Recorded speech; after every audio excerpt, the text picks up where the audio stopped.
Hi friends, welcome back to my channel. तो आज मैं फिर से लेकर आई हूँ आपके लिए कुछ ऐसे यूजफुल टिप्स जो रोजमर्रा के बहुत ही काम आते हैं। अगर आप इन टिप्स को फॉलो करते हैं तो आप अपना समय, पैसा और मेहनत को बर्बाद होने से बचा सकते हैं। तो देख लीजिए कौन से टिप्स हैं। आशा करती हूँ कि ये वीडियो आपके लिए बहुत ही यूजफुल रहे, इसलिए वीडियो को लास्ट तक देखना। अगर पसंद आए तो लाइक करना, शेयर करना अपने दोस्तों के साथ। चैनल पर नए आए हैं तो चैनल को सब्सक्राइब जरूर कर लेना। कई बार ना बच्चे नमकीन ले तो लेते हैं लेकिन पूरा फिनिश नहीं कर पाते हैं, या फिर गलती से पैकेट भी खुला रह जाता है। तो होता क्या है ना, नमकीन ना सील जाती है, उसके अंदर सीलन आ जाती है और सीलन की वजह से उसका टेस्ट बिल्कुल चेंज हो जाता है। तो इस टाइम या तो आप बची हुई नमकीन को फ्राई कर सकते हैं दोबारा से ऑयल में, या फिर अगर आप चाहते हैं कि फ्राई ना करें, वैसे ही उसे खाने लायक बनाएं, तो उसके लिए ना आप किसी भी बर्तन में, कढ़ाई या फिर फ्राई पैन में उसे हल्का सा भून लीजिए, रोस्ट कर लीजिए। जैसे हम सूजी को भूनते हैं ना, जवे भूनते हैं, उसी तरह से। तो जो इसका कुरकुराहट है ना, वो दोबारा से आ जाएगा। देख लेते हैं अपनी नेक्स्ट टिप। कई बार जब हम पैकेट से सामान भरते हैं ना डब्बे के अंदर, तो क्या होता है कि डब्बा भरने के बाद में थोड़ा बहुत बच ही जाता है पैकेट के अंदर। अगर हम इस पैकेट को ऐसे ही खुला रखकर छोड़ देंगे तो ये सामान बाहर फैलता रहेगा। तो कभी भी ना इसे खुले मुंह मत रखिए। छोटा सा पीस फॉइल पेपर का लेना है और उसके अंदर रखते हुए इसके ऊपर प्रेस करनी है। आप देखोगे कि जो इसका खुला हुआ मुंह था ना, वो एकदम से सील पैक हो जाएगा और इसके अंदर रखा हुआ सामान भी नहीं फैलेगा। इसी तरह से हम सारे पैकेट को पैक करके रखेंगे ताकि ये सामान सेफ रहे, फैले नहीं, और दूसरा इसके अंदर रखा सामान ना सीलता भी नहीं है। तो इस तरह से आप नमकीन या बिस्किट के पैकेट को भी पैक कर सकते हैं। तो आपको ये टिप जरूर पसंद आई होगी। जब भी टूथब्रश पुराना हो जाता है, घिस जाता है, तो इसे फेंकने की बजाय ना यूज में लाइए। इसके लिए क्या करना है, इसका जो ऊपर वाला पार्ट है ना, उसे कट करके अलग कर देना है इस तरह से। उसके बाद मोमबत्ती जलानी है और उसके ऊपर इस डंडी को हमें अच्छे से पिघलाना है। पिघलाने के बाद में जो पार्ट कट किया था ना, उसके पीछे इसे लगा देना है। थोड़ी देर के लिए रखना है तो ये अच्छे से चिपक जाएगा।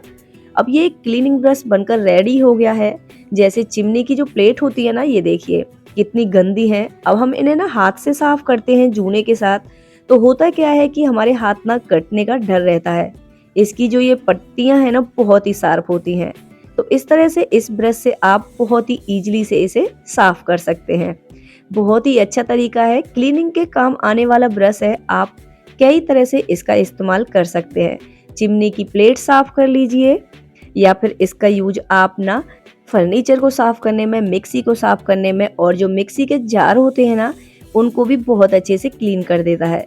कई बार हम जब चटनी पीसते हैं ना, तो थोड़ा बहुत इसके अंदर लगा ही रह जाता है ब्लेड्स के पास में। अब इसे हाथ से साफ करने की बजाय ना आप इस ब्रश से क्लीन करेंगे ना, तो इजीली से इसकी जो सारी गंदगी है ना, वो निकल कर बाहर आ जाएगी और इससे चोट भी नहीं पहुंच पाएगी हाथ को। तो ये टिप आपको जरूर पसंद आई होगी। देख लेते हैं अपनी नेक्स्ट टिप। अब जैसे सर्दियों का टाइम है तो गाजर बहुत सस्ते हैं। तो हम लोग क्या करते हैं, गाजर की ना बर्फी बनाकर रख लेते हैं बिना मावे की। लेकिन होता क्या है कि जब इसमें कई बार ना चीनी कम रह जाती है तो पात अच्छे से नहीं बन पाती है और फिर ये बिल्कुल सॉफ्ट रह जाती है और ना ही बर्फी बन पाती है। तो इस टाइम ना एक छोटी सी टिप है, थोड़ा सा नारियल का बुरादा मिक्स कर लीजिए। 1 से 2 मिनट तक चलाना है इसे। उसके बाद क्या होगा कि जो ये नारियल का बुरादा है ना, इसके मॉइस्चर को कम कर देगा। मतलब कि इसके अंदर जो पानी है ना, वो बिल्कुल सूख जाएगा। थोड़ी देर के लिए चलाना है इसे और उसके बाद ये बिल्कुल सख्त हो जाता है और थाली में इसे जमा देंगे और बर्फी कट जाती है बहुत ही अच्छे तरीके से। ये देखिए, तो इस तरह से ना आप मैदे की बर्फी, मावे की बर्फी बनाते हैं तो उसमें भी नारियल का बुरादा मिक्स कर सकते हैं। कुछ चीजें ऐसी होती हैं कि हम उन्हें कितने अच्छे से ही स्टोर क्यों ना करें, लेकिन कुछ दिन के बाद वो खराब होना शुरू होने लगती हैं। जैसे कि आप सूजी को ले लीजिए। अगर हम सूजी को ज्यादा दिन तक के लिए स्टोर करके रखते हैं ना, तो उसमें कीड़ा लगने लगता है या फिर सफेद सफेद जाला पड़ जाता है। तो आपको क्या करना है, जब भी आप सूजी लेकर आते हैं तो उसे ना हल्का सा रोस्ट कर लिया करें।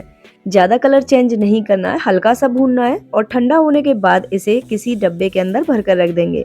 तो ये लंबे टाइम तक खराब बिल्कुल भी नहीं होगी। जब भी मार्केट से पालक, मेथी, धनिया, बथुआ लेकर आते हैं तो इसकी ना गड्डी बंधी हुई आती है। तो जब गड्डी बंधी हुई आती है उसी टाइम इसके जो डंठल हैं उन्हें कट करके अलग निकाल दिया करें। ऐसा करने से ना इसे साफ करना बहुत ही इजी हो जाता है। उसके बाद इसकी नॉट खोलेंगे तो अब इसे पानी से अच्छे से साफ कर लेंगे, क्योंकि कई बार इसके जो डंठल होते हैं ना उनके अंदर बहुत सारी गंदगी होती है। जैसे धनिया को ले लीजिए, अगर हम इनके डंठल नहीं कट करते हैं और इसकी नॉट खोल देते हैं ना तो डंठल कोई ना कोई रह ही जाता है, फिर काटते समय बहुत ही दिक्कत आती है। इसके बाद इसे साफ करेंगे और इसे बीन लेंगे, जो भी खराब पत्ते हैं इसके अंदर, तो इसे ना साफ करना बहुत ही इजी हो जाता है। तो जब भी किसी तरह का कोई आप पालक, मेथी, धनिया या बथुआ लेकर आते हैं तो उसे पहले ही कट कर लीजिए। जब भी हम झाड़ू नई खरीद कर लेकर आते हैं तो एकदम से ठीक काम करती है, लेकिन कुछ दिन के बाद जो इसका पिछले वाला ये पाइप है ना वो लूज हो जाता है, और जब हम झाड़ू लगाते हैं ना कई बार ये लोहे की पत्ती हमारे हाथ में ना चुभती रहती है। इस तरह से ये पाइप निकल जाता है लूज होने के कारण। तो आज मैं आपको एक छोटी सी टिप बताने वाली हूँ। अब इस झाड़ू को हम फेंक तो सकते नहीं है, क्योंकि अभी ये बहुत काम आने वाली है। तो इस टाइम क्या करना है, इसका जो पाइप है ना ये पहले उसे अच्छे से फिट कर लेना है इसके अंदर ही, और गैस के ऊपर हमें इसे इस तरह से जलाना है। थोड़ा सा मतलब कि प्लास्टिक है ये पिघल जाएगी। धीरे धीरे घुमाते हुए, एक साइड से बिल्कुल नहीं करना है, तो चारों साइड हमें इस तरह से झाड़ू को घुमाना है। तो ये लोहे के पाइप को ना प्लास्टिक बहुत अच्छे से पकड़ कर लेती है। इसे घुमाते रहेंगे और अच्छे से इसे पिघलाते रहेंगे, साथ ही साथ इसे कपड़े से दबाते रहेंगे, तो ये प्लास्टिक पिघल कर ना पाइप के ऊपर अच्छे से चिपक जाएगी। तो ये झाड़ू बिल्कुल खींचने से भी नहीं खिंचेगी पाइप इसका, तो अच्छे से ये काम करती है। फिर लंबे टाइम तक ये बिल्कुल भी खराब नहीं होगी। तो जब भी आप नई झाड़ू लेकर आते हैं ना, अगर अब उसी टाइम इस काम को कर लेना तो झाड़ू हमारी लंबे टाइम तक चलती है। देख लेते हैं अपनी नेक्स्ट टिप। कई बार ना रोटी बेलते समय बेलन के ऊपर आटा चिपकने लगता है, तो इस टाइम क्या करना है, बेलन को 5 से 7 मिनट के लिए फ्रीजर के अंदर रख देना है, एकदम से ठीक हो जाएगा। आज की वीडियो में मैंने बहुत सारे टिप्स आपके साथ शेयर किए हैं, आपको जरूर पसंद आए होंगे, तो जरूर ट्राई कीजिएगा, बहुत ही हेल्पफुल है। तो आशा करती हूँ कि आपके लिए वीडियो बहुत ही हेल्पफुल रही होगी। अगर जरा सी भी पसंद आई हो तो एक लाइक कीजिए, शेयर कीजिए अपने दोस्तों के साथ। चैनल को सब्सक्राइब नहीं किया है तो चैनल को सब्सक्राइब जरूर कर लीजिए।